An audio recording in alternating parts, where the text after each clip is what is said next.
So welcome everybody. I'm Fran Stevens. I'm the Director for Pre-Award Services. I've been doing proposal submissions and budget development and things like that for about 16 years now with OU. And prior to that, did some volunteer work submitting and managing grants for a local school. So that's kind of how I got my foot in the door here. I'm retired military. Um, I don't know that we'll make it through all the slides because there is quite a bit of material to cover. I've tried to make most of them stand on their own. I mentioned to a few people who were here earlier that I recently went to a conference just this past Monday and Tuesday, and the policy director made some announcements then, so you'll be the first people on campus to hear some of the new information that's come out because it hasn't been publicly announced yet. So we're going to start going through this. I'm not going to waste the time going through the objectives. We're going to talk a little bit about some internal items because I figured there'd probably be some people here who hadn't done a lot of proposals. So like what an info sheet is, why we route and things like that. Then some general overview of the NSF submission process. The big thing that will help you all the most, and that's how come you have this printout, is when you start to create a regular proposal in FastLane, which is the main system that NSF uses. These are the tabs where you would upload documents in most of these tabs, not all of them.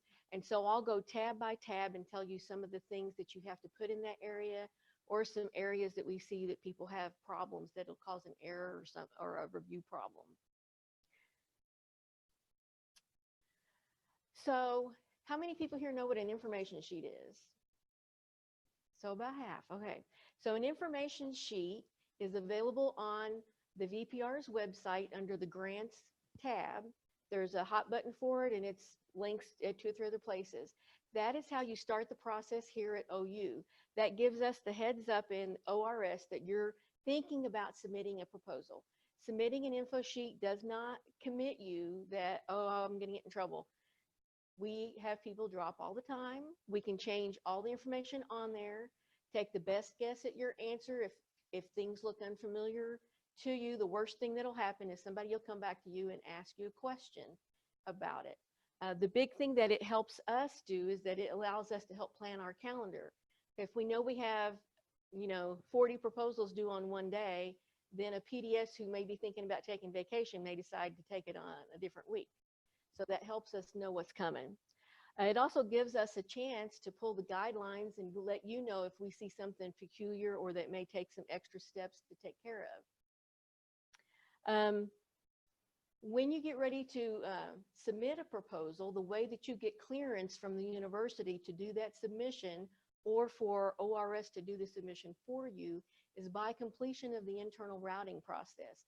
That's where your chairs and your deans and the other people that you say are on the proposal with you here at OU have a chance to know that you're going to be doing a submission and ask you any questions if they have questions. When the routing's completed, that's what gives us the authorization to submit. Routing usually doesn't take a long amount of time unless you have a lot of co-PIs or a lot of different departments involved on it, but we do like to try and have it done several days, if not weeks, before the actual deadline of the proposal. One of the things, a misconception that people have is that in order to do the info sheet, you have to have a budget or the whole proposal done or something like that. And some organizations do require that, but not at OU. At OU, to do the information sheet, all you have to have is the thought that I might do a proposal submission, and this is where it's going to be to. And to do the routing, you don't have to have the whole proposal either. All you have to have is the draft summary, statement of work, or abstract, the budget on OU's form, and a draft budget justification. If you have subcontracts involved, then we need a subcontract package with similar information from them and an official letter from someone with the authority to commit their organization. That way we know that officially someone from their organization knows that they are involved in this proposal, and we're not going to misrepresent that they know that they're involved when we do our submission. So don't wait until you have the whole proposal done in your final abstract. This just gives enough information for the people that are signing off on the routing to have a general idea what you're doing and who's involved. If they've got questions, we expect them to contact the PI and ask whatever questions that they have. I know at least one person is from architecture, so I usually try and caveat that the leadership in architecture expects their people to talk with them before they put the proposal into routing. So we try and remember to let the PIs from architecture know that they need to get those clearances before they actually give us the stuff to put into routing for them. So who submits the proposal? Well, for NSF, it's usually the Office of Research Services. Once in a while, they'll have a letter of intent that will be able to be submitted by just the PI, but more and more over the years, we've seen them go away from that. Unfortunately, most of the time, you don't know if it's something that's going to go in directly from you or if it's going to go through our office, because it's hard to tell by the way that they load the letter of intent packages up. So our recommendation is when you get ready to load the LOI, look and see if there's a way, if you can tell if it says submit to SRO. If not, assume that it could go directly, although it probably won't, and have everything loaded. Don't count on the fact that you might give us access and we may change things for you. That's just for letter of intent though. For a non-NSF submission, those run the gamut. Sometimes you might do a letter of intent by email. You may not have to do a letter of intent. It may be a PI, a system that only the PI has access to, like American Heart Association. But a lot of times for federal agencies, it's going to be something that comes through our office. And regardless of whether you as a PI submits it or our office submits it, the authorization to officially do the submission is via having the routing completed.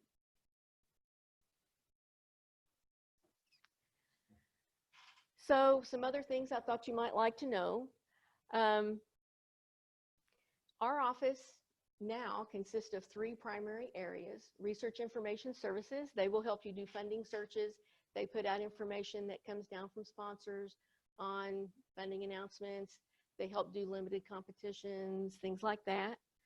Then we have the Proposal Development Specialist. They don't help you like develop the proposal. They help you develop the budget. You can come in and sit with them one-on-one and they'll help you go through the spreadsheet and show you how to use it.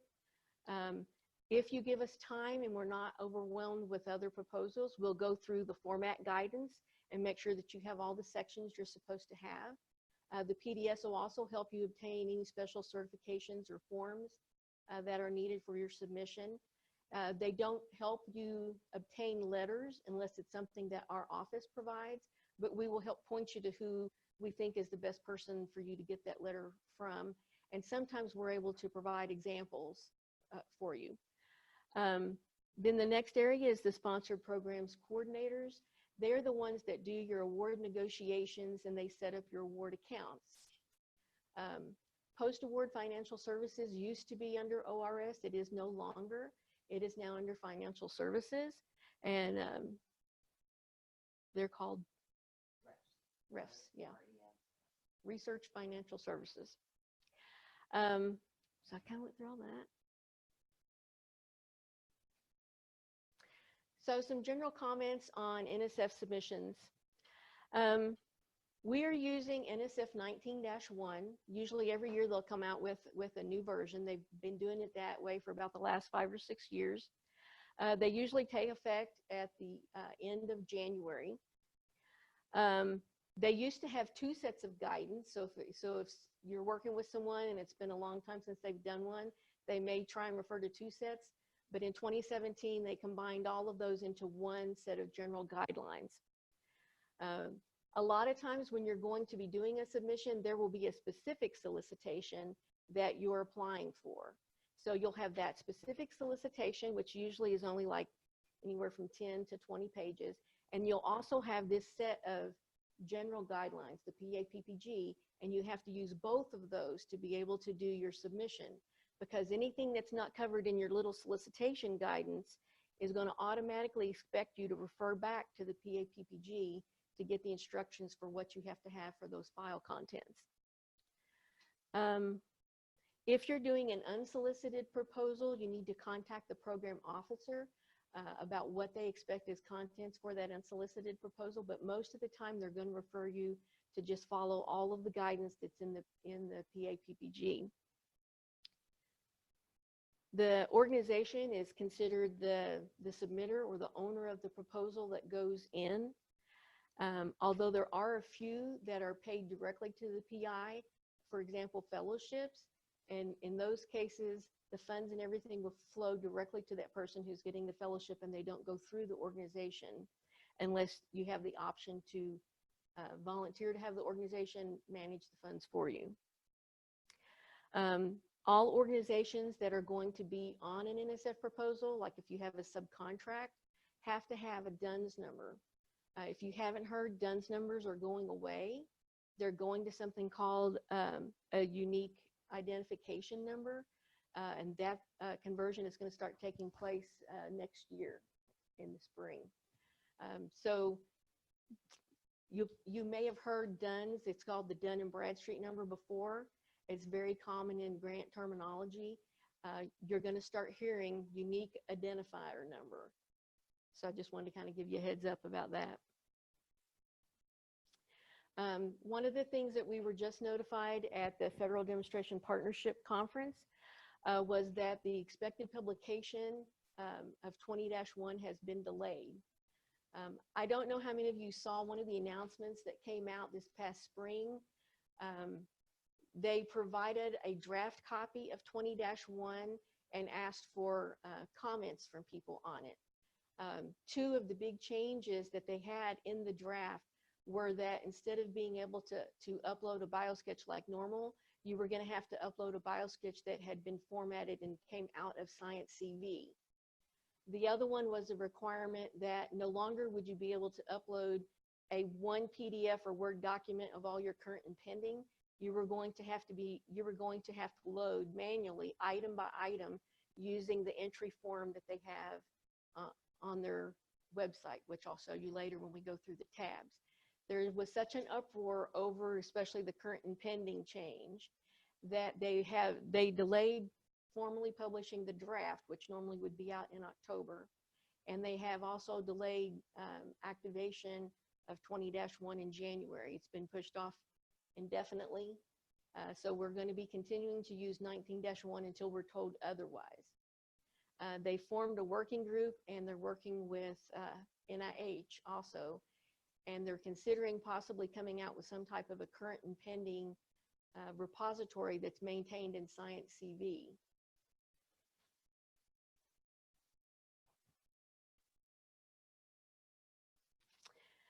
So timing, most of the time, NSF will put out an announcement for a specific solicitation at least 90 days before the deadline.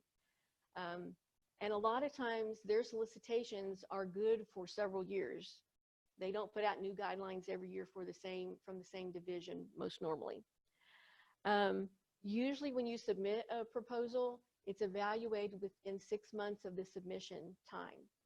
It's good to know that, because that means when you're setting up your budget, you don't want to set up the budget to be like 1 month after you do the submission, because it's probably not even going to be evaluated then.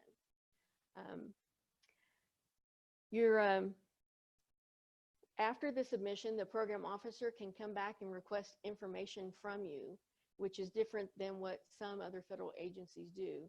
A lot of times it's not really detailed information, like they don't want you to change the project description or anything like that, because that might give you an advantage over someone else, because you have a few extra days to format something and send it in. But they might ask you to update your publication list or your biosketch, or give you an opportunity if you had some minor error in a collaborator's file or a biosketch to do an update file to correct it. If the program officer notifies the PI that they are requesting a revised budget, that's usually an indication that you're being considered for award, but they're usually very clear in saying, don't go out and make any commitments or anything, because this is not your award selection notification. What happens is when the program officer, after the review, they have the top ones that they're considering, the program officer will come back to the PIs and ask for any budget revisions, which is very common, that they're going to cut your budget anywhere from 10 to 20% normally. So they'll ask for those changes.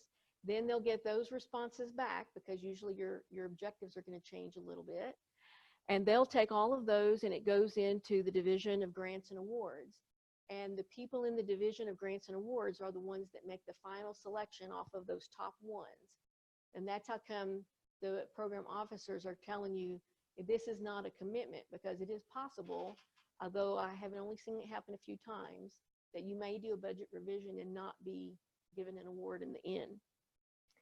There are some special programs that have shorter cycles than this. For example, if you put in a rapid or an eager proposal, those are usually in response to some type of event like a hurricane, and those usually have a week to 2 week turn time. So if you're talking to a program officer and you're thinking that you're going to do some type of a rapid proposal after a natural disaster, don't drag your feet 3 or 4 weeks or a month going ahead and doing that submission, because at 2 weeks they've usually already handed out all of the rapid funds. So if you have the type of research that would benefit from doing something like going out and talking to people how they responded, or I had someone who wanted to sample mosquitoes after the hurricane, have your stuff ready to roll so it only takes you a day or two to submit one of those. So the different types of proposals that NSF has, the letters of intent, these are mainly for them to get information about conflicts of interest and to gauge how many proposal submissions they might get on a particular solicitation. I mentioned before, they're usually submitted by the PI and they go through our office, but that's not always the case. Depending on where you might, what organization you might be in, there could be different processes. Maybe your department chair wants to see things before you put them in, so you need to ask about that. Sometimes letters of intent or interest are required, and sometimes they're just recommended. So you have to be sure and read the solicitation closely, because if it's required and you don't do it, then you're prevented from doing the second step of submission. Some of them also have hard deadlines. Usually if they have a hard deadline, it's going to be a month or two before the full submission is due, because that way, if it's required, that gives you a couple more months to work on the full package after they've come back and told you that you can go forward. Preliminaries and pre-proposals are used to gather conflict of information, and they usually have what we call a go or no-go decision, and I'll go through all these decisions in a minute. We're seeing a lot more of the preliminary proposals, and they have a lot of variety. Sometimes they only want 2 to 6 pages of information. Sometimes they want 10. Sometimes, most normally they don't want a budget, but we've actually had a couple lately that wanted detailed budgets and business plans submitted with the preliminaries. So we're seeing a lot of varieties there. They usually always require the submission of our office, and they usually always have a hard deadline.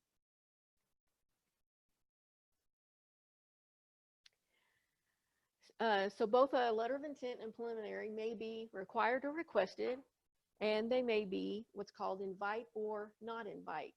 So if you have if it says in your solicitation, you'll be invited or not invited, that means the decision is final. They will not accept or consider a submission of a full proposal if you received a not invite decision. So don't waste your time. Another type of decision that they can give you is encouraged or discouraged decision advisory.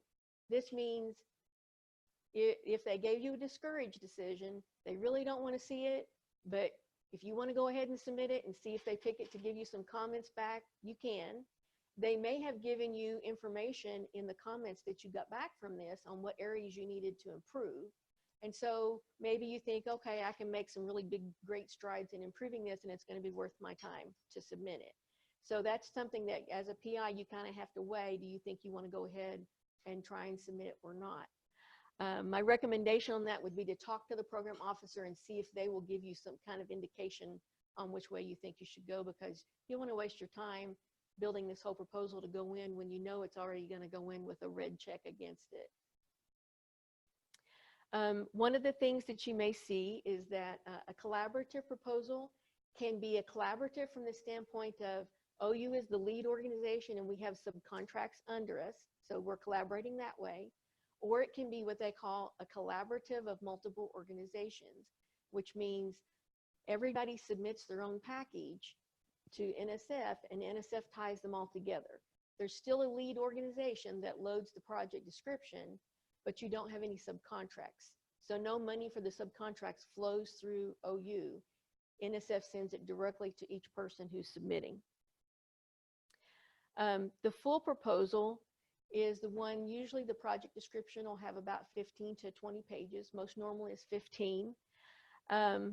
Sometimes they'll require an LOI and or a preliminary. We've seen several lately that required all three. Usually the PI does them in response to a solicitation. We don't have a whole lot of unsolicited proposals that go in. And all of the standard proposal tabs are usually called for, and we're going to go through all those later.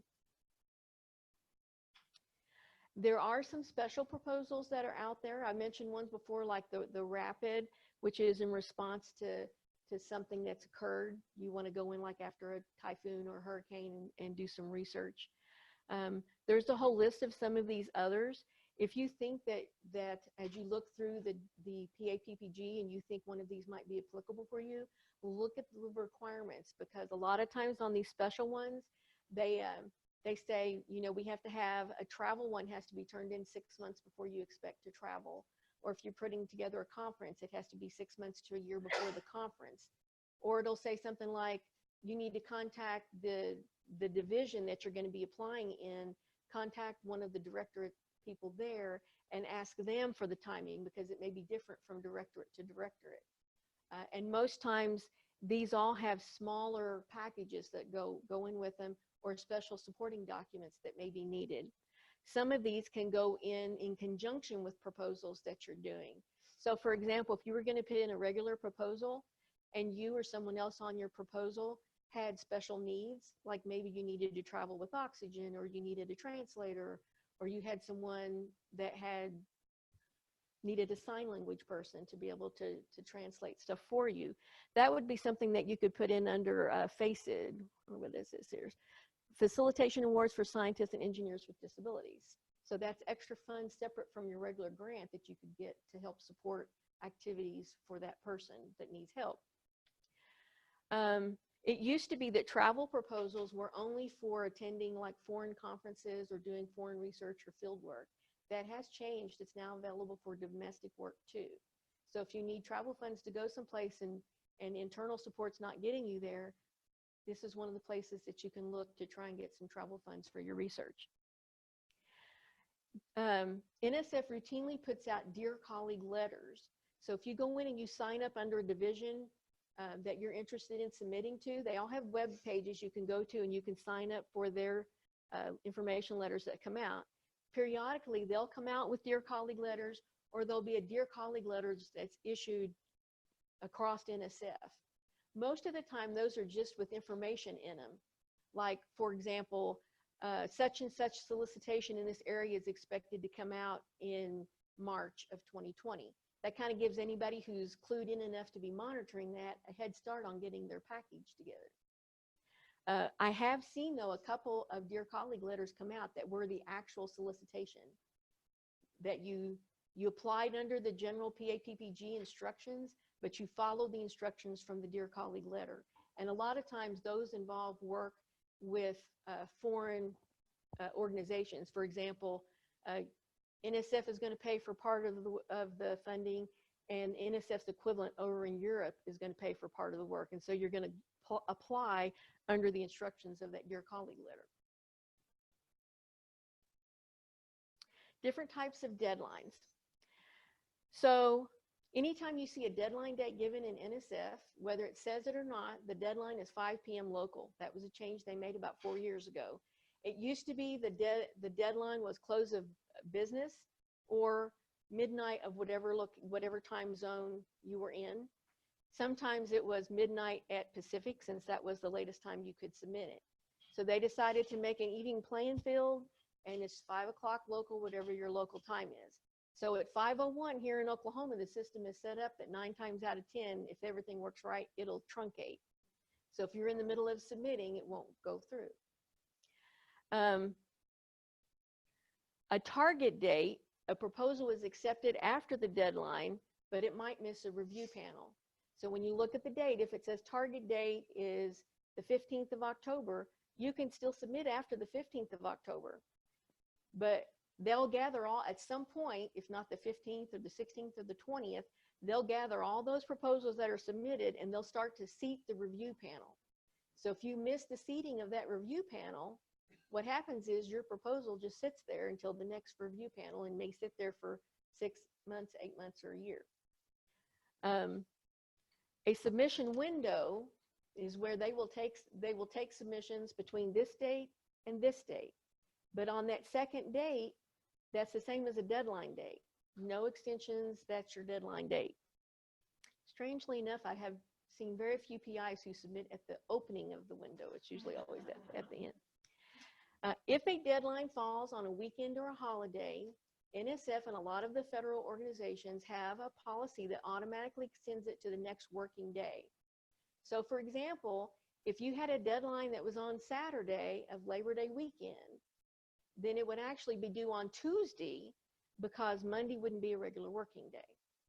So that's just something to know. And most of the times the PDS will catch that and they'll let you know that, okay, it's not really due here. You've actually got an extra day or two if you need it. If you are submitting a collaborative submission by multiple organizations, everybody has to make their submission time or the whole thing dies. So for example, if you've got people in New York and you've got people in Oklahoma and you've got people in California, the New York people have to be in by 5 their time, we have to be in by 5 our time, and the California people have to be in by 5 their time. Now everybody can go earlier if they want, which is what we hope, but if anybody misses their time threshold, that kills the proposal for everybody.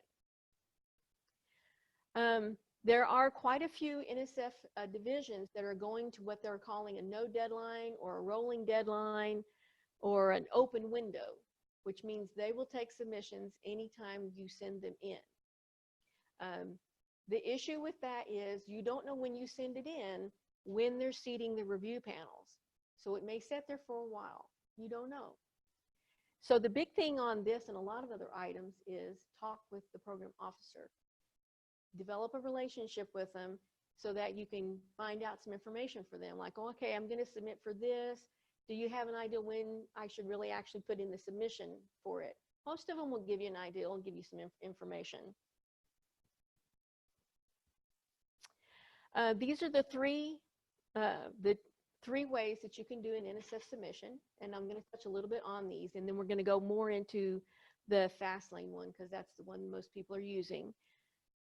And then a few things about how things work within OU. So you can use grants.gov to make an NSF submission. There are some caveats with that. Not all solicitations have been set up. So you have to read your little specific solicitation and see if it says whether grants.gov is allowed or not. Because if it doesn't say anything about grants.gov, you can probably assume that it won't work. If you have already submitted and you need to do an update or revision, you cannot do that through grants.gov. What happens with your grants.gov submission is you do all the information in grants.gov. Grants.gov dumps it into FastLane at NSF. So you still have to have a FastLane login and everything to be able to go in and look at it. And if you want to like track progress on it or do an update or anything like that to it, you have to go through FastLane. You can't go through grants.gov because once grants.gov dumps it into FastLane, they no longer have anything to do with it. The budget and the subcontract budgets are a little bit harder to load in grants.gov, and there's a checklist form that you have to complete. Watch Adobe versions and file names, but the actual guts, the contents of what gets submitted is exactly the same as what goes in FastLane or Research.gov. I mentioned that. At OU, we automatically consider if you're doing an NSF submission that it's going in FastLane unless you tell us otherwise. Most of the time, I think we've only had one person or two that have ever done a grants.gov submission. Most of the time people go to FastLane, and we'll talk more about Research.gov in a second. So when you're starting the proposal in FastLane, you only need one ID. A few years ago, the PIs could develop If they worked with a company, they might have an NSF ID for that company. They worked with the university, they might have an NSF ID with that. They've merged all those now. You only have one ID regardless of however many different types of places you're going to be submitting to. What you do is if you have an account like that, when you go into you get ready to work on a proposal, you go into your profile and you change your affiliation to whatever agency it is that you're going to be working with, the organization you're going to be working with that you're submitting from. And you do your proposal work for that particular organization's proposal. Most organizations, OU included, have a contact to help out with establishing your NSF accounts. We have a link under the VPR's website. If you go under the VPR's website for research and you hit grants, the very first page that open up has a lot of links on it for requesting different types of accounts. And FastLane is one of them. You click on that and it'll either take you where you need to go or it'll give you the information that you need to start your account. If you have co-PIs or senior personnel who are not at OU, they cannot use our link or our information to set up to be on your proposal. They have to go through their organization's process. If their organization has never done an NSF proposal before, then their organization is going to have to get registered to do business with NSF. And then once you've got your account set up, you go in under proposal functions and you start loading all of the files that you need to create your actual submission. I've noted on here, and I'll mention this later when we get into the tabs, there's a short screen for the cover sheet that you fill out that has what your solicitation number is, but there's a link on that page that takes you to a whole nother page that's considered the cover page continuation form that has information on it like your title and your start date and things like that. And we have handouts that your PDS can give you to help step you through this process, or you're more than welcome to come by our office and somebody will sit down with you and help you start your first proposal and things like that. So we'll help you out. SRO access means your sponsored research office. SPO is sponsored programs office. Federal agencies use those two terms interchangeably. For us, it means Office of Research Services. So for us to have access to help you do anything with your proposal, you've got to give us the access. And so there's three options you have: read, edit, and submit. You have to give us read and edit if you want us to be able to help load anything for you. We will load the budget and the budget justification tab for you. Our philosophy is we require you to do the OU budget for routing. If it's possible for our office to load the submission budget, we'll load it for you so you don't have to do two different budget forms. Now, if the person you're submitting to is requiring like task by task information where we can't fill that out, you're going to have to be involved in coming up with the figures for the budget for each task. We'll help you what we can, but a lot of that's going to fall back on you, unfortunately. So we have to have read and edit as a minimum. You can give us read, edit, and submit if you want, because we're not going to hit submit until routing's done or you tell us to hit submit. It's not like it's buttons that are real close together. But we understand that there's people that are worried if they give us all three that we might hit the button by accident. So that's okay too. Just remember, if you're waiting till the last minute to tell us to hit the button, you have to go back in and allow the submit access, and that has to process before we can go in and hit submit. Something many times, just in case they fail safe and then the included version of the, it's better to just do one time. When you give us access to the proposal, you still have access to. We can both be in there working on the proposal at the same time. It won't let two people go into the same tab at the same time. So it knows when more than one person is in it. Sometimes you might need to assign a PIN number. So if you have people on your proposal that are a co-PI or senior personnel, they will the co-PIs automatically have access. Senior personnel may or may not, depending on the type of proposal you're working on. But let's say you've got a colleague out in Utah who's really great in this field that you're submitting in. and you want them to look at what you're doing. Well, you don't have to send them the files via email or something like that.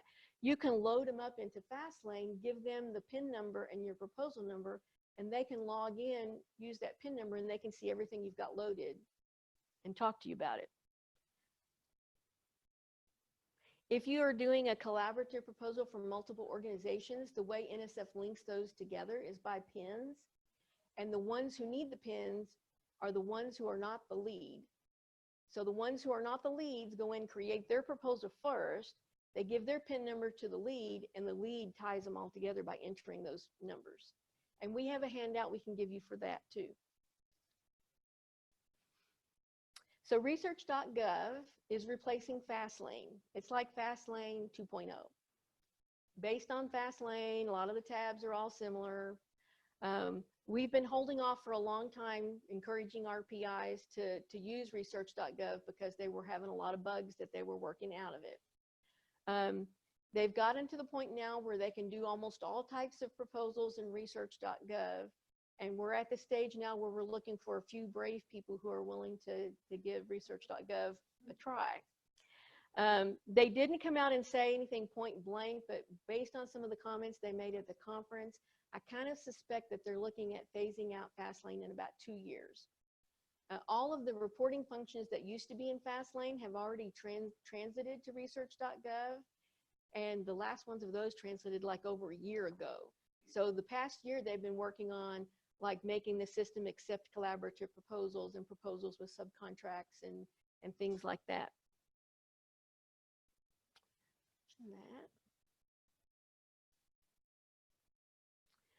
So regardless of the type of submission system that's being used, you've got to talk to your proposal development specialist about who's going to do the submission.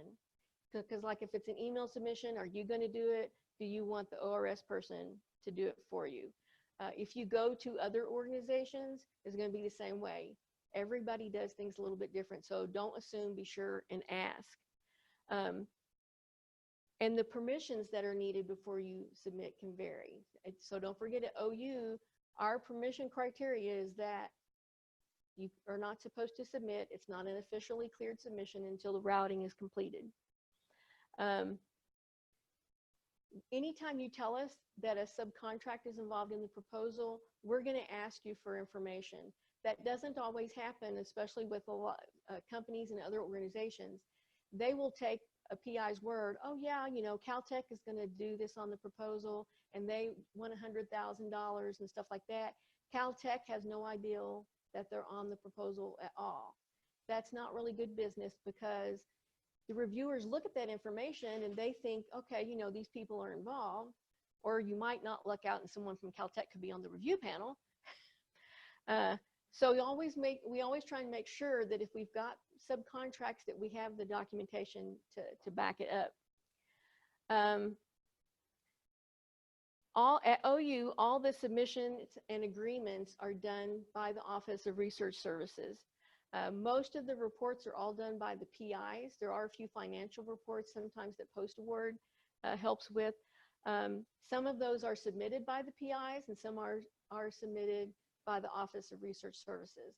We're seeing a lot of systems, especially in the post-award submission phase, go a lot to the PI load stuff, and then someone within either post-award or ORS has to go in and hit the button on it to do the final submission.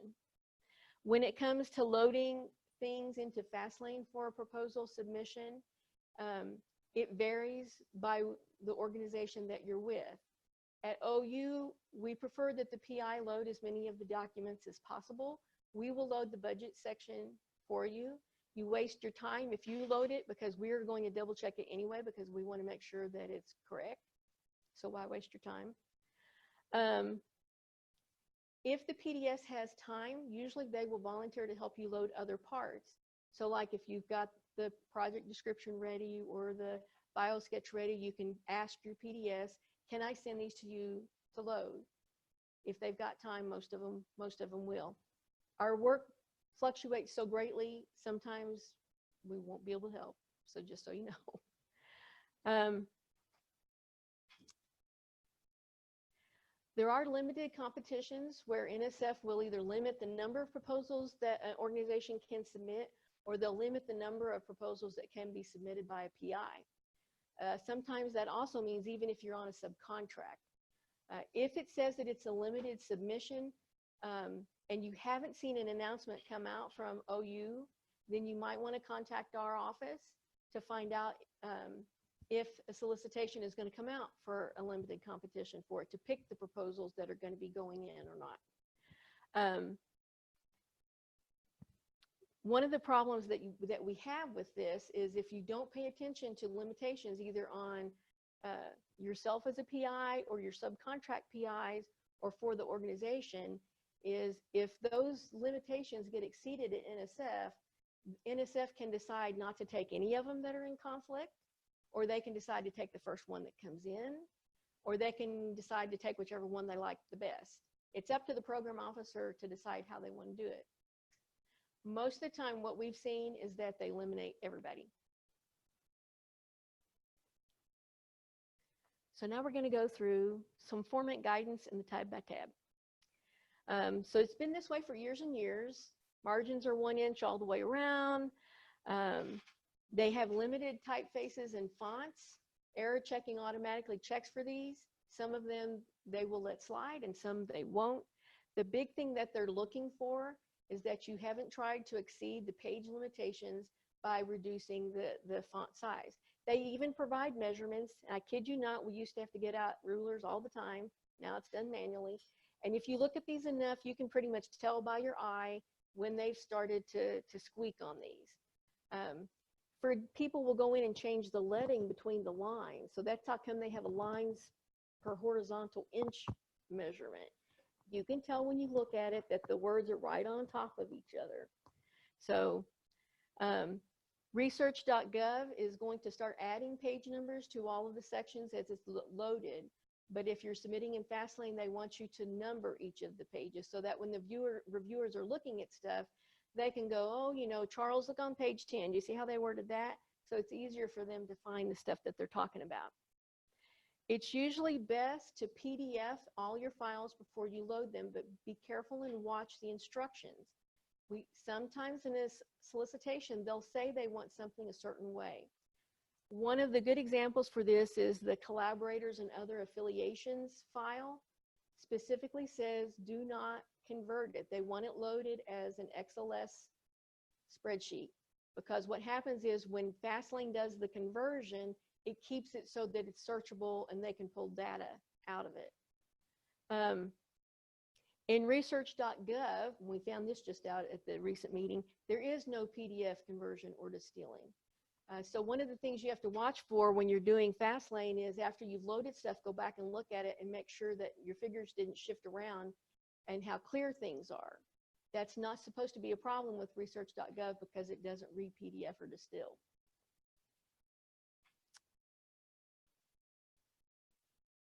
So we're going to go tab by tab, and I'm going to go through these areas. So this is the handout that you have in front of you. Let's see if my pointer works. So this top area, back. These buttons are too close together. So this top area here, that's called the forms area. This middle area here is your supplemental documents. And then this bottom area here is called single copy documents. And so we're going to go through almost all of these. So the cover sheet we mentioned earlier is just where you pick out the solicitation number that you're going in for. So that's how they know what division to send it to for review. You have to go in and fill out the cover sheet continuation form because that's where your title and everything like that goes. There's a lot of information on there, like are human subjects or animals involved? Is foreign travel involved? If foreign travel is involved, you've got to indicate what companies or what countries you are expecting the travel to occur in. Best guess, they know it might change. And you indicate if it's a collaborative proposal or if it's just one that's coming in that just involves your organization. Some of the common problems that we see on this page is there's a tab there that asks for the budget amount, and people will put an estimate of what the budget is, or if they already have the budget, they'll put the budget number in there. that clears the link out that automatically tallies up from the budget pages. Only 4 co-PI are allowed. It won't let you enter more than that. So you've got to decide who your 4 most important people are if you have like 5 or 6 co-PI. Anybody over that 4 has to be loaded under the senior personnel tab. There is a beginning investigator box for someone who hasn't had much federal funding, but it's only applicable for the Biological Sciences Directorate. We've told people all along, and I've never heard anybody had any trouble with it, if you actually qualify as a beginning investigator, go ahead and check it. What does it hurt? Maybe if it's between you and another proposal and you both have even ranking, maybe they take into consideration that the other person's already had 5 things funded and you're just starting and you've never had any. That's why the Biological Sciences Directorate uses it. So if you're under that directorate and you don't check it, you've just caused yourself some trouble because they set aside special funding to give first-time people grants.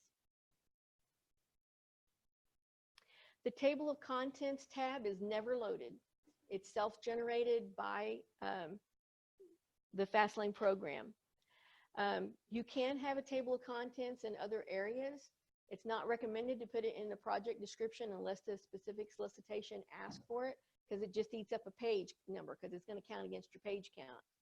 Supporting docs usually doesn't have a page limitation, so if you have a lot of different documents in supporting docs, it's very common to have a table of contents loaded as the first page to kind of give everybody an idea of what you've got and how it's organized in that area. If you have more than one organization and you're doing a collaborative multi-organization submission, each organization will have its own table of contents page generated.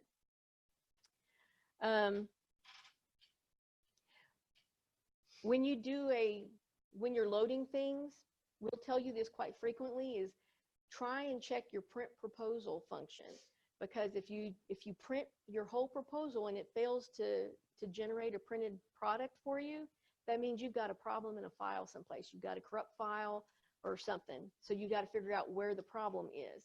One of the other advantages to this print whole proposal function or going into the print tab is you can see if the project summary is bleeding over into another page. There is another tab that's not on your printout. It's called the classification. It's mainly on biological types of programs where you answer questions about the classification of the species that you're working on and things like that.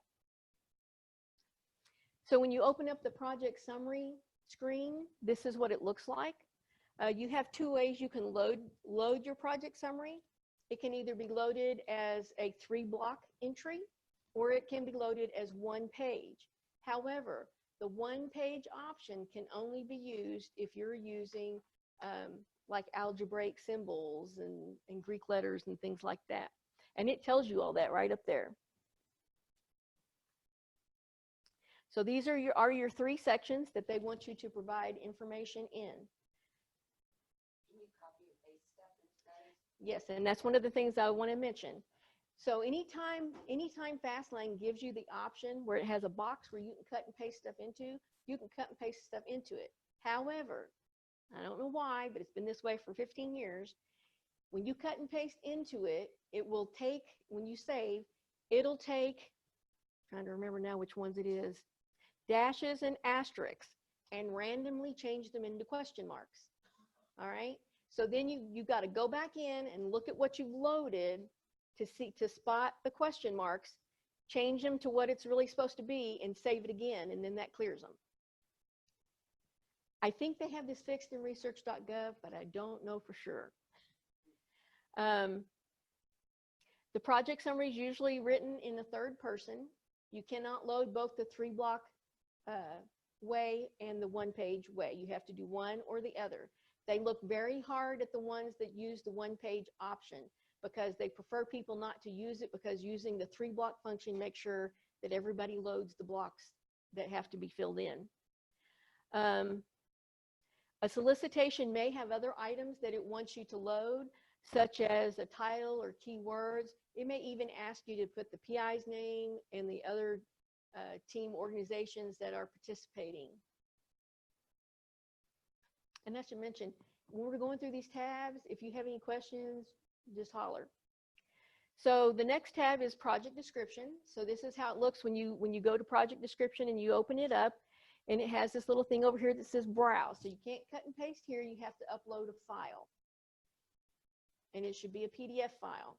It'll take a Word and it'll convert it, but you stand a chance of it moving something around on you. So it's always better to upload a PDF. They're usually 15 pages in length. That can vary somewhat by certain solicitations. The most I've ever seen is like, well, I was going to say 25, but they just had one that came out a few weeks ago that was like 100. It was a bad one. They always have to have broader impacts and intellectual merit as separate sections, separate headings. The computer program looks for those headings as a separate entry to say whether or not you have that section in there. You have to have results from prior NSF support. Even if you don't have results from prior NSF support, you have to have that section and say nothing to report. And it's not just for you. If you have co-PIs on there, you have to report their prior NSF support too. And in the prior NSF support, it also has two sections, broader impacts and intellectual merit. There's a whole list of things that they want if you have prior support. They want to know if there were publications that resulted, what they were, and things like that. So our recommendation for you is if you have these prior results and you've got publications, don't waste your project description space by listing all of those. Do a reference to your references page, cite your references page, and list them there because you're allowed to do that. You just have to make sure on the references page that those stand out some way by an asterisk or a special section. And you're not allowed to use any URLs in the project description unless the solicitation specifically allows it. Sometimes they'll let them go through to review, and they'll caution you that anything that has a URL associated with it, the review panel is not expected to look at that information. Sometimes, especially if you have quite a few of them, they'll kick it back and they'll say, you weren't supposed to have any URLs, so you're not going to be going for review. Could I have links from the citations to the bibliography? That's okay. That's technically not a URL. I don't know if we've had active. I don't think we've. PDF and it would I've seen the number, like people put the citation numbers, but the references are loaded in a separate section from the project description. So I don't think it would link like that. Oh, okay. Yeah. So some of the things that we see are the page limit not followed. And one of these is a PDFing issue because if you PDF it and you don't check and it bleeds over a page, then you have problems. If they had special items that you were supposed to cover in the solicitation and you didn't look at this specific solicitation closely, then you missed those special items. And you didn't check after it was converted to see if you could actually read the charts and things like that. BioSketch, 2-page limit. There's a special format required. They give you the headings that they want you to use. They're usually required by the PI and all co-PIs and all senior personnel. There are some solicitations, though, where they will tell you that they don't want them for everybody, that they only want them for the PI or the PI and the co-PIs, or just the PI, the co-PI, and the top 2 or 3 senior personnel. So you have to check what the solicitation says. There are big changes coming in this area. When they activate 20-1, they are wanting everyone to have a science CV type of BioSketch. What they said in the initial draft of 20-1 was an NSF approved format BioSketch, or one that came from Science CV. Now, as it gets closer to when they're going to activate 20-1, they're supposed to come out and tell us what this approved other formatting means. But I talked to the programmer who's programming FastLane and Research.gov for 20-1, and they've already put in a check. There's some kind of an embedded thing in the Science CV PDF that lets them know that the PDF for your BioSketch came from Science CV. Yeah. So I thought, one of the things that was mentioned that is what they might be referring to is that they're going to say that they want Science CV, but if you're having issues, like there's a server issue or something like that, and you can't get the Science CV BioSketch to generate, that they'll let you do an alternate means then. But we won't know until 20-1 comes out, for sure. Some of the things that we see as it stands now with the BioSketch is that the headings are wrong. Sometimes people leave something out, or they will add a heading in, like honors and awards. That's not really part of the format that's supposed to be used. If they primarily have done like NIH types of submissions in the past, they won't reformat their BioSketch to match the NSF requirements. And so it's very apparent that they just cut and pasted a little bit from their NIH BioSketch and are trying to submit it as a NSF submission. There are specific counts for some of these things, like your 5 most current publications or products, and then 5 additional ones. So if you have 7 and 5, you've got 2 too many. Synergistic activities changed last year. It used to be that you could put like have a heading and you could put a lot of information together under one heading for some directorates. And now they're saying you can only have 1 item per synergistic activity. You can go into it a little bit about what impact it had or what broader impacts it had, things like that, but it's 1 item. So you have 5 one-item things that you're putting there.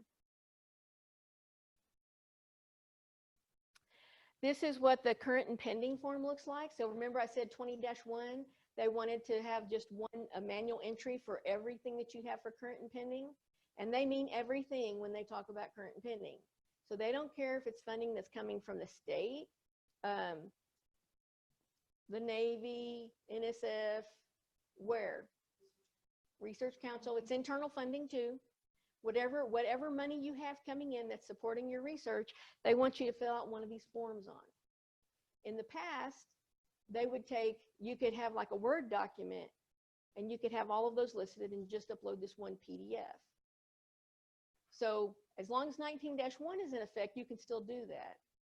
We don't know what 20-1, how they're going to address this, but it's a possibility that it could be coming down the pike that you have to load this manually every time for everything that you've got.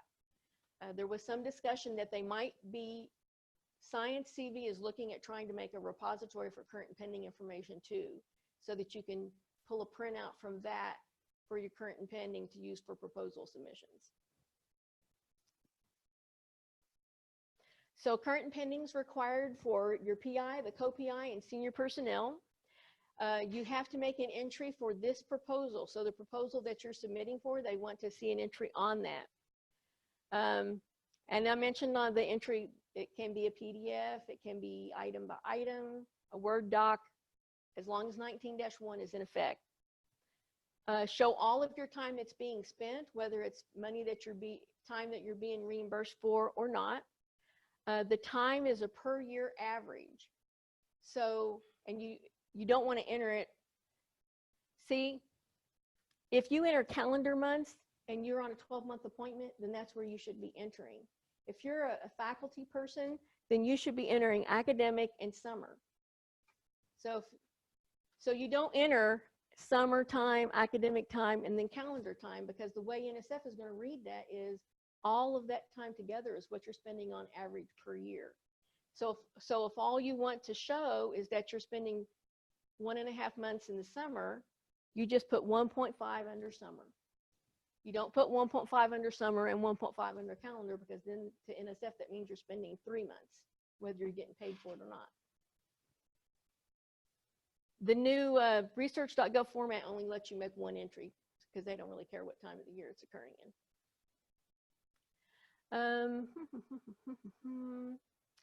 The big issue is no this proposal entry, or people not having a current and pending entry at all, which causes an error and prevents submission. So that slows things down. And we talked about the time. So the budget and the justification. As you develop your budget, everything has to meet the 4 main criteria for the cost principles, which is that it's necessary, reasonable, allocable, and allowable.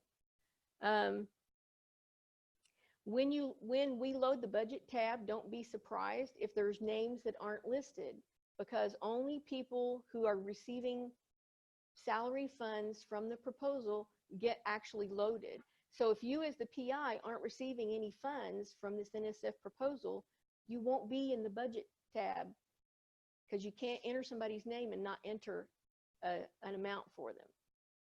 It looks kind of strange, but that's how they have it set up. If you have participant supports, we have to know how many students are participating in the workshop that you're doing, because that's an entry that we have to make on that form.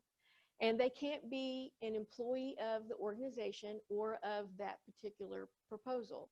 So participant support is for a workshop or training for people that aren't OU employees. So like if you were going to bring in some teachers or some students and you were going to do some type of a workshop to train them on something for a week or two, that's something that you would put down. But if you had a grad student that was also on that proposal, you can't include them in your counts for participant support because they are an employee of the grant. So, and you can't have like another student you've got working for you that's paid off of another grant come and sit in on this one, because they're being paid off of another grant that's coming through the university. So if they're getting any funds as an employee of the university, they can't count as participant support. That doesn't mean that they can't participate, because you can always have them sitting in there. That just means you can't include funds in there for their travel or stipends or lunch. You can have clerical and administrative support, but there's specific criteria that it has to meet. You're not supposed to put someone on the grant who's already being paid off of indirect costs.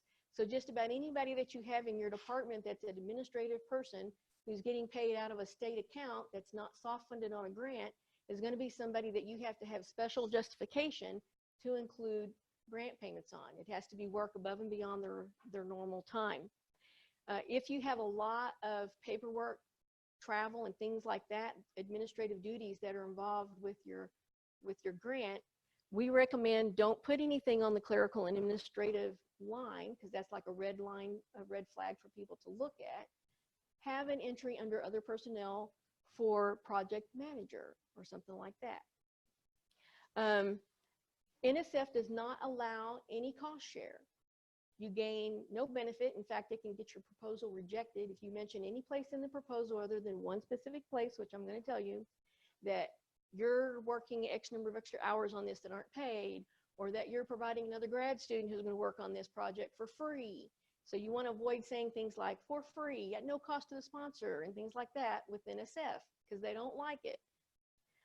The budget justification is 5 pages per organization. That is a change from a couple of years ago. It used to be 3 pages. So it's 5 per organization. So if you have a subcontract, they're allowed 5 too. But that doesn't mean that if they don't use all of theirs, that you can use it. So like you can't have 4 pages and your subcontract have 2. Everybody's only allowed up to 5. If you have a consultant, their information has to be reasonable for your field of work or their field of work at a daily rate. So if the daily rate for this person doing this work is about $250 and you're asking for $5,000 a day, you can expect that that's going to be questioned on the budget, because the people reviewing this in the end are the people who are experts in your field too. We also have to have an estimate of the number of days they're going to be working and that daily rate, because that's also an entry that has to be made. Some of the things, and we watch most of these because we load the budgets for you, is you have to save when you're done and check that the total on the cover page is working, because if anybody has done anything in that cover page number block, it kills that link. If you get selected for award, one of the things I want to mention in participant support is NSF will let you move funds into participant support, but normally they won't allow you to move funds out of participant support, because participant support is one of the things that they look at heavily when they're doing the evaluation. One of the big missions of NSF is training undergraduates and graduate students to be future scientists. So they look favorably on you having outreach activities and things like that would fall under participant support. So they don't want you to take funds away from that when they tell you that you've got to cut money or you come up with some other way you want to use it. It's your participant support is not just a byproduct thought. It's something that you're committed to. They will let you change it, but you have to have special justification, and it's not something that's automatic. I'm gonna go with that. Equipment is $5,000 per an item that has a lifespan of longer than a year per unit cost. So for example, most computers won't qualify as equipment because they're less than $5,000. So they're materials and supplies. If you have a piece of test equipment that you're fabricating, so say you're going to put an oscilloscope and something else together and you're going to attach it permanently, or you're going to put it in a kit that you're going to use together all the time, that could probably be considered a piece of equipment.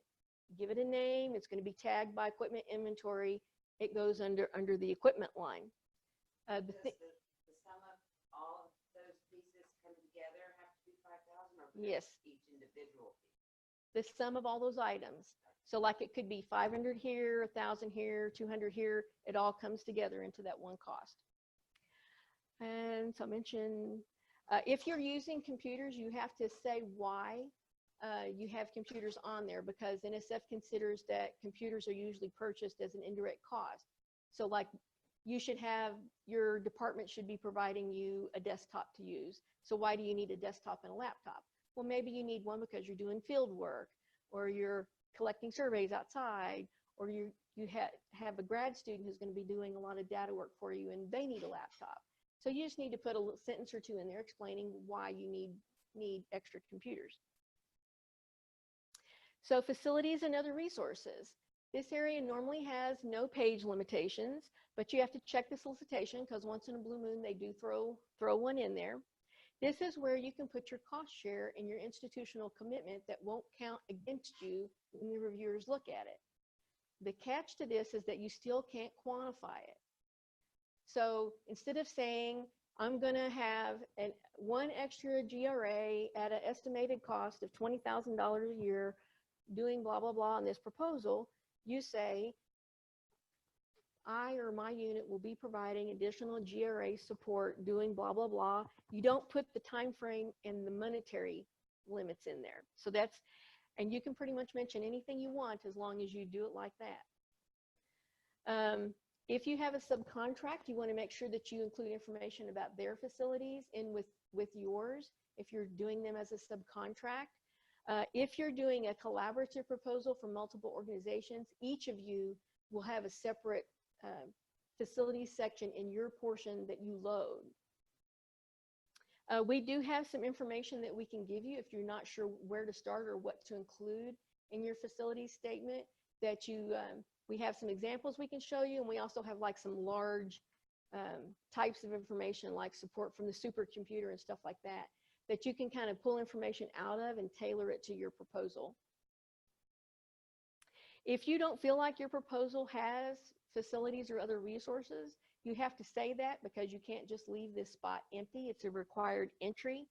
I would caution you though not to just say that there's nothing needed for this proposal, because this is one of the things where you can put down things that we may have that someone else may not, that might be a benefit to your proposal.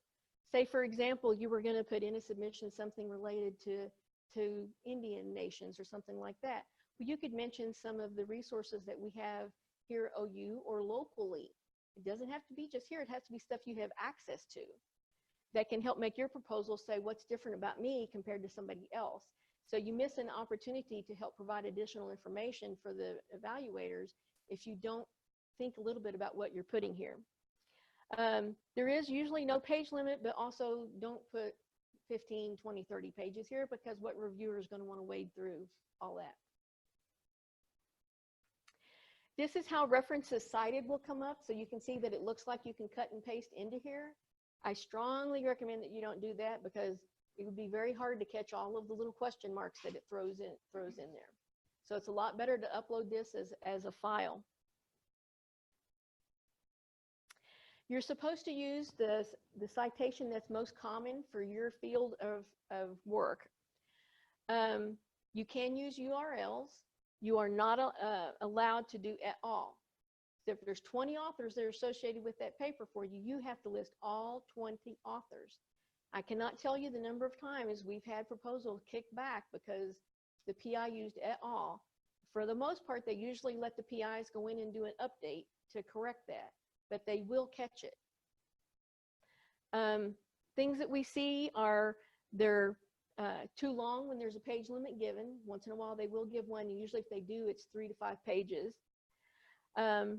Or people try and include extra information on there and not just the citation. They may include that it won awards or just other side information, and they look at that as trying to circumvent page limits.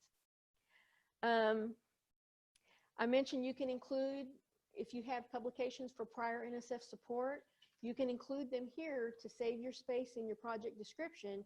Just put an asterisk or something so that the reviewers can tell that that's what's there. I mentioned never cut and paste and don't use at all, okay? Supplementary docs, there's quite a few areas that are under supplementary docs. One of them is a postdoctoral research mentor plan. So if you have a postdoc on the budget line in your proposal, that is what the computer program is looking for. If there is a budget number entered for postdoc, it's going to say, oh, there's a postdoc, is there a postdoc mentoring plan? And it's going to look for it. Some divisions will have information of what they want you to include. There is some general information in the PAPPG on what a mentoring plan should have. We have a couple of examples that we can give you if that comes into play. If you are a postdoc or you know a postdoc who is submitting as the PI, if they are submitting as the PI and they load their information in the top part of the budget area, it will not flag for needing a postdoc mentoring plan. So if you think it's important that one be included, you want to make sure you either add it here or you put it in another supplementary document area that I'll show you in a minute. The postdoc mentoring plan cannot exceed 1 page. If it does, it causes an error. There's only 1 allowed per proposal. So if the postdoc is not under you, but it's under your subcontract, you're the one that has to load the postdoc mentoring plan. If you have 2 subcontracts and you and the 2 subcontracts both have a postdoc, you can still only have 1 postdoc mentoring plan. So you have to come to an agreement. I mentioned that one. Data management plan is required on just about all submissions except for some of the short ones. 2-page limit. There are general guidance in the PAPPG on what needs to be in that, but you are directed even from the PAPPG to go to your division's website to see if there are special instructions on what they want to see. So for example, the computer science directorate has a whole list of different things that they want compared to social sciences. So you want to look and see what they have. There are some places like math comes to mind where it's okay if you just put a statement that no detailed plan is needed or that you're going to publish the results and it's going to be publicly available and that's all there is. But for most people, there are specific items that you need to put here to address this requirement.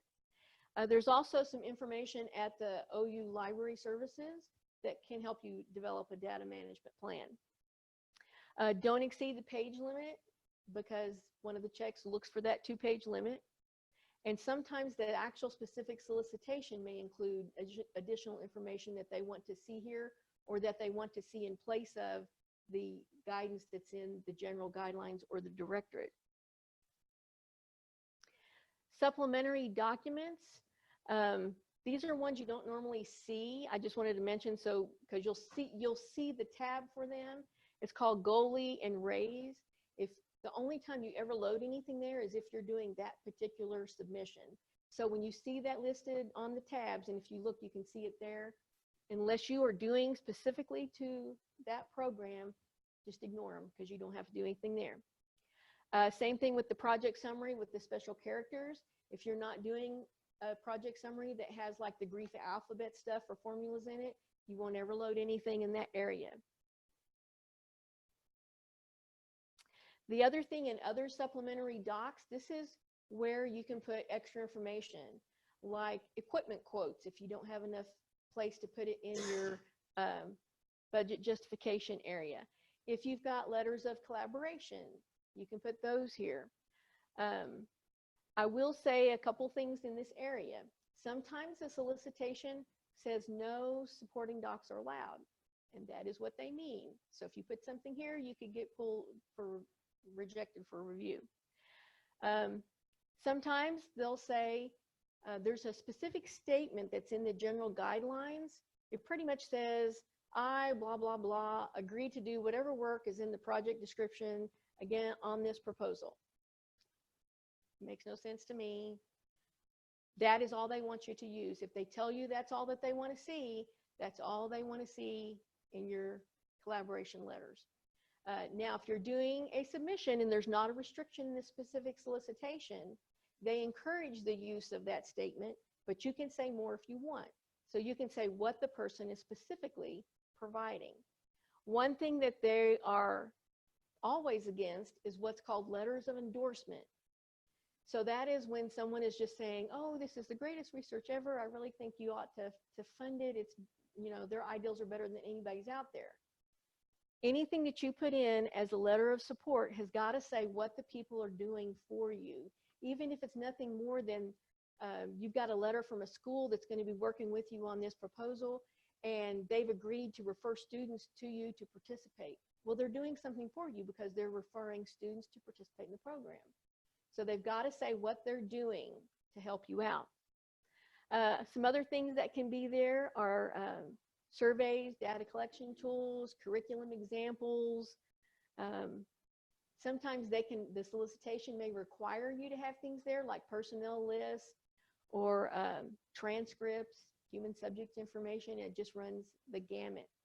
Another thing I'll say is if you've done a submission and like 6 months or a year later, you're doing the same type of submission all over again, don't reuse letters people have given you. A letter is only good for the submission that it's going in on. It's not prudent and probably legal for you to reuse that letter because you don't have the permission from the author to use it again. I think I probably mentioned most of those. Supporting docs is one of the areas that we get a lot of problems with file uploads. So if you're loading very much there, I recommend load a little bit and then check and see if a full print function will work so you know if all the files went through uncorrupted. Another issue is sometimes they'll have limitations on the length of letters, like your department chair letter. If one's required, can only be 1 page or 2 page.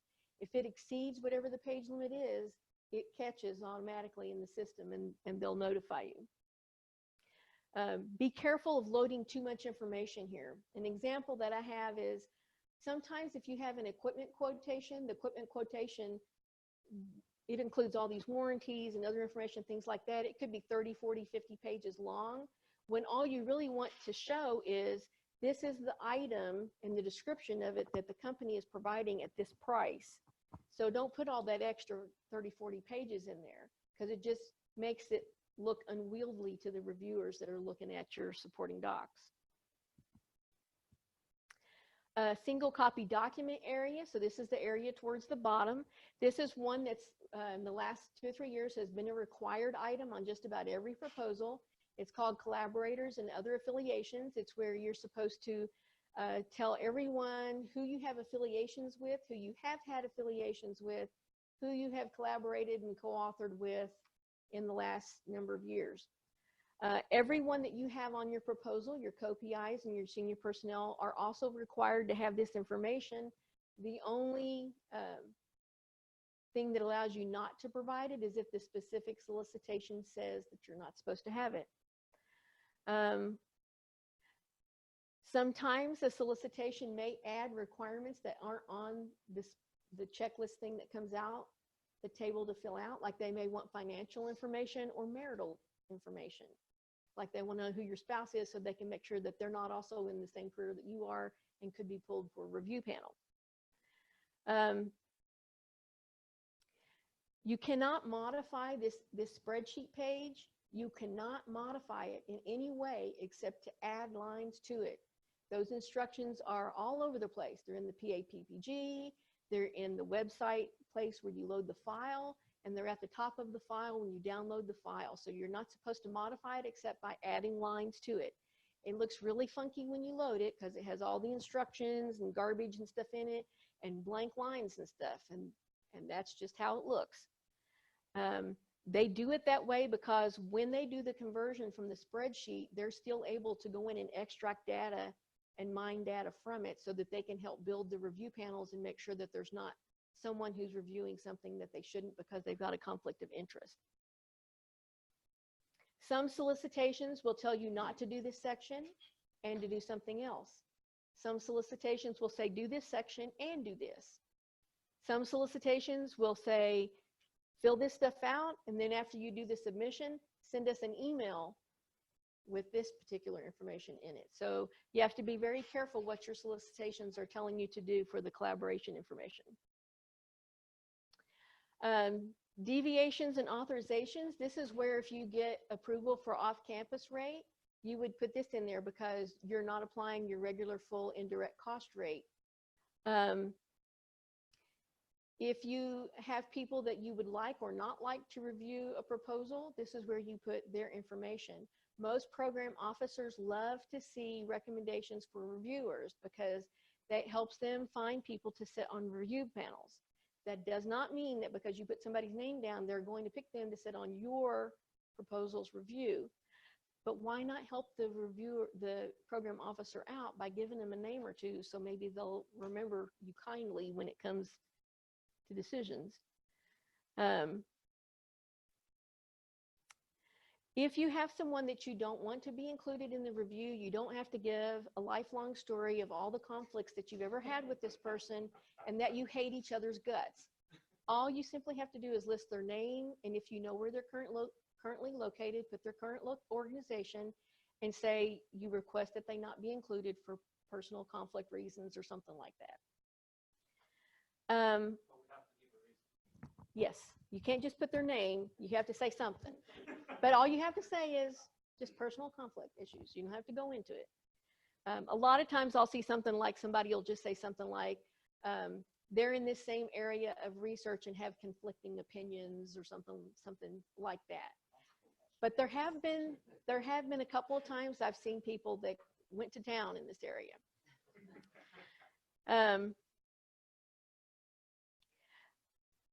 Additional single copy documents is another area. Normally you don't load something there unless the specific solicitation tells you to put something there.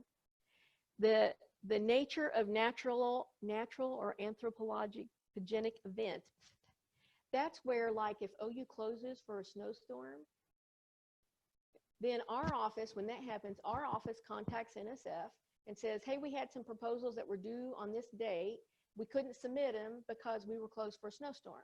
Then someone from NSF sends us an email saying, okay, we accept your reason. That file gets loaded to say that, okay, we had permission.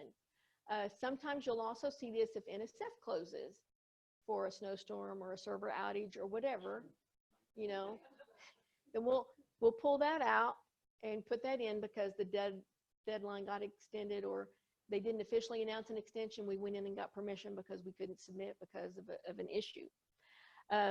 This usually doesn't work if you wait until the last minute and you have suddenly got server issues in your department or we have server issues.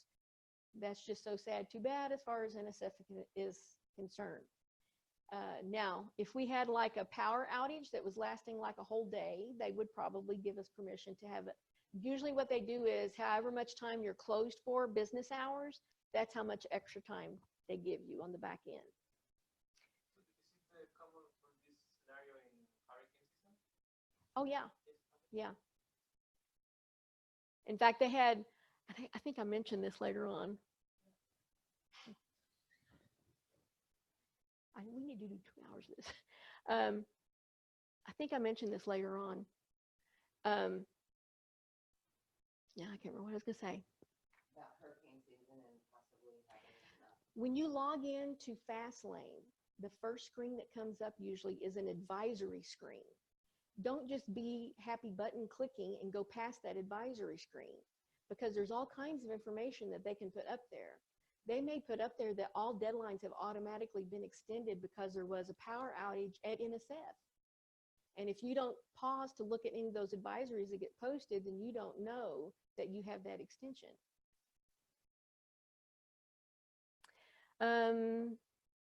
You can add and delete non-co-PI senior personnel. You can change the PI to the co-PI and vice versa. You have to watch doing this and try not to do it after a lot of files have been loaded, because any information loaded with that person can be deleted when you swap them around like this. So like if the budget's been loaded and that person had a budget entry for their name, it may clear it, or it may clear the whole budget. Sometimes it'll leave their bio sketches, sometimes it won't. So it is possible to change them, and it's real easy, but it can cause issues other places. I mentioned before, you use the PIN numbers to link. There's a tab there, that's how you link them. And usually the awardee organization doesn't change. That would be like if you were working with a subcontract and the subcontract was now going to take over as the lead and you were going to become the sub, then that's where you would use that. That very rarely happens. So once everything's uploaded and the routing is done, and we have access to do the submission, we'll send you an email and say, okay, routing is done. We've loaded the budget tab. You send us an email saying, I've loaded everything else, or I need help with this, and we work everything out. We run an error check that tells us if anything is missing electronically, and you say, okay, hit the button, and we go hit the button, and we send you, it changes from a temporary proposal number to a regular proposal number, and we send that information back to you, and you also get an email from NSF that it's been submitted.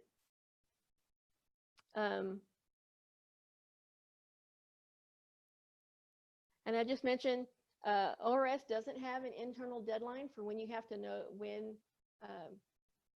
like the day before you're going to do a proposal submission. How much help you can get, the quality of what we can review and things for you, it may be limited. Probably will be if you wait that late. NSF will truncate at 5:01. So if we hit the button at 5 or close to it, it may or may not process in time. The record is 30 seconds. ORS personnel are not allowed to work past their normal work hours unless they get special permission to do so.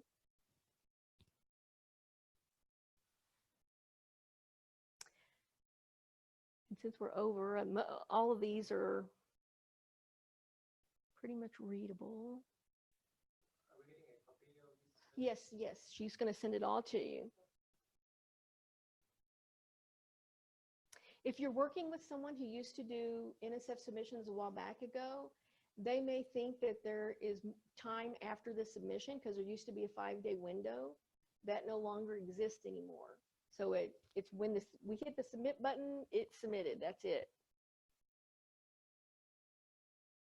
Updates can be done after the submission up until the deadline time without the program officer's approval. But they have to be submitted. The PI has to start them, and we have to submit them after they give us access to them.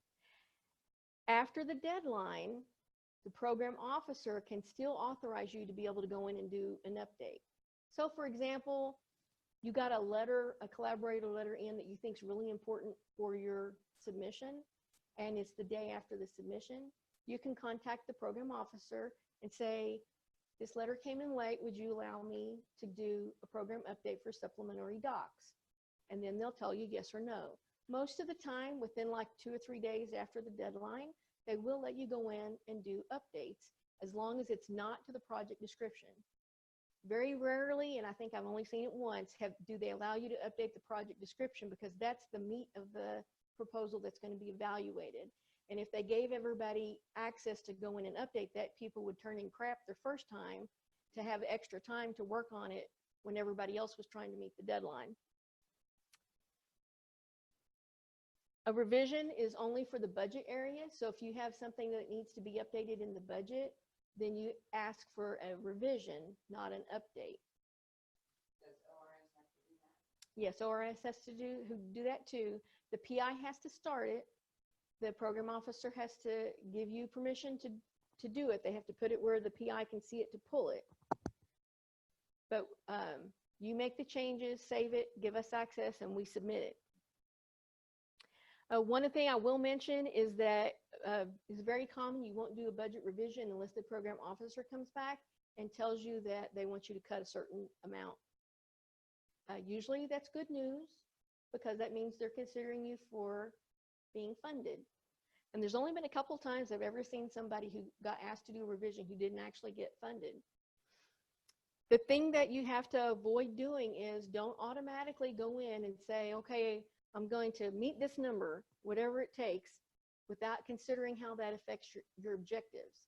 Because if you can accomplish all the objectives that you put in for the first time without changing anything else that you're doing, then why did you ask for that amount the first time? That means you lied on the first submission, right? So whenever they cut you, you either need to address how you're meeting the gap in that cut. Either your department's going to give you extra support, or maybe you can't do the third objective or something like that because of this cut. You don't just want to take the cut and roll over and not say anything. Withdrawal can be done at any time after the submission. It can be done at the initiation of the PI, or it can be done by ORS. It very seldom will owe you withdrawal proposal that's been submitted. It would have to be something big, like we found out paperwork was missing from a subcontract and we weren't going to commit somebody without their knowledge. Usually it's the PI who has decided, I don't think I really want this to be reviewed. Or maybe the program officer has contacted them and said, we looked at what you initially set in, we recommend you withdraw it and resubmit it to this particular division because it meets what they're doing more than it meets ours. Another reason that we see this sometimes is, let's say someone got a career funded and they had another proposal in the pipeline, so they go and withdraw this one that's in the pipeline so the reviewers and people don't have to waste time on it because they're going to be focused on working on the career that's coming in. If it's a collaborative proposal from multiple organizations, so everybody's submitting their little portion, and one person withdraws, that kills the collaboration. The rest of the proposals that are linked together, the whole proposal dies if one collaborative person withdraws after the submission. If you think you might resubmit something that you're going to ask to have withdrawn, you want to go in and copy it first. Because if you copy it and there's sections that you can reuse on another proposal, they already reside there and you can just update them or use them in the next submission. If you withdraw and you don't copy, when you withdraw, it's gone. We found that out the hard way one time. I mentioned before, subcontracts require an official letter of commitment from the institution, from somebody who has the authority to commit.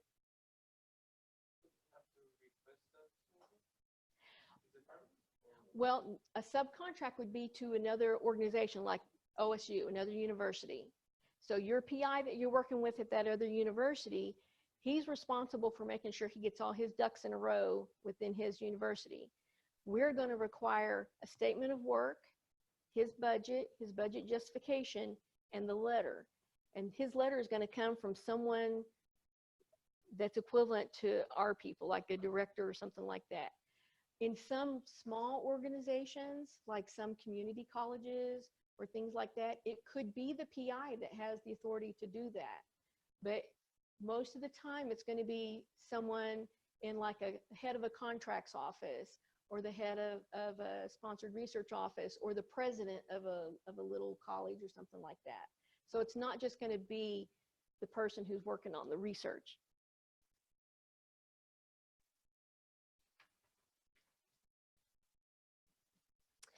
And I think all I'm going to say on the collaborative multi-organization is if you're going to do one of those, it's not hard at all to do it. And your PDS can help you get things set up, and we have step-by-step instructions that you can use. Once you've got them linked, then it's real easy after that. If you're the lead, you're the one that loads the project description and the project summary for everybody. If you're not the lead, then you'll load your budget, your bio sketches, your current and pending, and stuff like that. You don't load a project description or summary, because when it's all linked together, the subs are tied. The ones who aren't the leads are tied all together.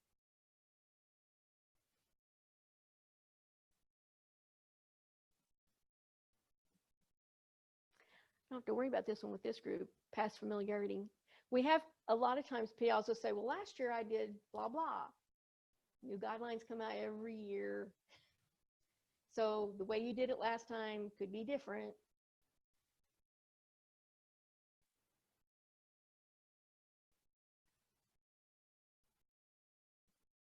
If you haven't done very many NSF proposals, one of the things that you want to consider doing is reaching out to your program officer and talk with them.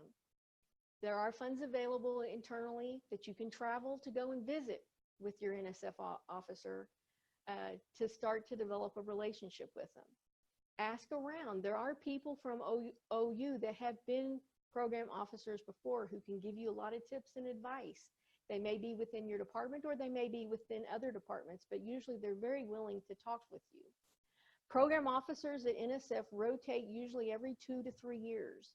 So they go off and they come on. How much background they have and what's required in a submission depends on how many proposal submissions they did in the past and how well they are staying current on what's required in the current guidelines. So if they tell you to do something that doesn't sound right or that your PDS person questions, then you may want to look into it a little bit closer because they may not be telling you the right information. One of the good things about them rotating every 2 to 3 years is if you end up having a personality conflict with someone, at least you have some hope that they'll be replaced with a different person that you'll get along with better the next time. If you're doing submissions to places like DOE and NASA, be very careful because they may be in charge of your program for life. Life, kid you not. There is a checklist at the back of the PAPPG that has all of the items in a regular submission, and you can pull that off and you can check it off as you're preparing items. And you can take that checklist and compare it to your specific solicitation and annotate anything that's different, so you have one checklist that has everything that you need to pull together in it. Recommend that you try and do things that aren't going to have a big impact, like your bio sketch and your current pending and collaborators.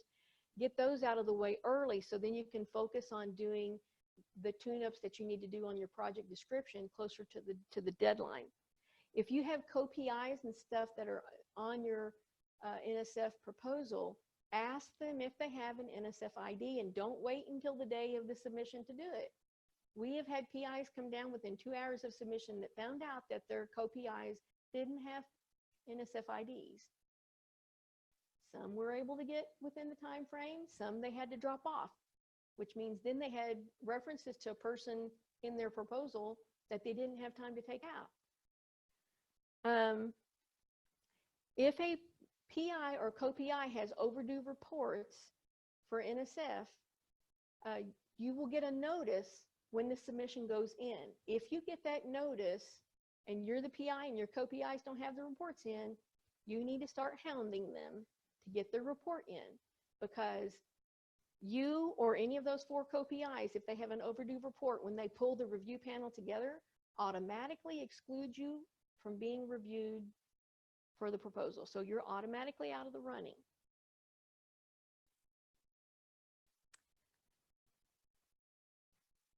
I think that you should put that in the top. You've seen that happen before. I'm not going to name names, but we had a PI. We tried for 1.5 years to get him to turn in a report. It was 1.5 years overdue. Another PI didn't know this, had him involved in the proposal. The PDS didn't know it either, because usually only the SPCs know who has overdue reports. So when the submission went in, this flag came up: so-and-so has overdue report. Your proposal won't be pulled for review if this is not resolved before the review panel sits down. That PI was on that person who had the overdue reports like white on rice. I mean, every 3 or 4 hours, he was contacting this person asking if he had got that report submitted. Within like 2 days, this guy had the report submitted, and we'd been trying for a year and a half. We were just so excited. So I mentioned looking for the advisory notes. Look at NSF strategies and missions and see how your research fits in with what they're trying to accomplish. That's how come I mentioned that, you know, one of their key things that they look at in their mission is education of the future science workforce. So what do you have in your proposal that meets that main criteria that they have? How are you meeting the diversity requirements that they currently have in a lot of their proposals? Become familiar with your division. Go in there and look at what they have posted in your division. Many times they'll post synopsises and names of people that were selected for awards for the very solicitations that you may be going for. If you look up the solicitation number, sometimes there will be a list of prior awardees of that award. A lot of them have listservs that you can join where they'll send out announcements ahead of time of heads up, such and such is going to come out, or maybe they're going to have some type of a conference call or a webinar where they're going to broadcast discussions about a solicitation that's coming up to give you some more information. And sometimes that information on those webinars and stuff, in fact, I will say rarely, is that information included in the solicitation number. They expect that if you're interested enough in trying to get funding under that solicitation, that you're going to be checking with their division page and see what's going on. If you have questions or need help, contact us, contact the program officer. We'll try and find out, resolve any issues that you have. If it's something involved in your proposal submission that's preventing the submission from going in, if it gets very close to the deadline, we'll open an official ticket on it to help document that the problem wasn't occurring just the last couple of minutes before submission, because usually they're more generous about giving us some leeway on a deadline. If we've opened a ticket on it and we've explained it and we didn't wait until 4:59 to say that we had a problem. Don't be afraid to contact your program officer or the NSF policy officer. The policy officer has stepped in quite a few times when we've had issues of miscommunications and misunderstandings between program officers and guidelines and things like that. This is how we're divided as far as the proposal development specialists go. So you can look here and you can see the names of the people that you would normally work with. If you've never met these people, you're welcome to come and check and see if they're here, if you want to say hi. I will say that if you have like a proposal that you're working on, or you want help building a budget or something like that, send them an email and set up a time, and don't just drop in off of the street, because they could have like a deadline that they're working towards and they might not be able to help you or spend much time with you.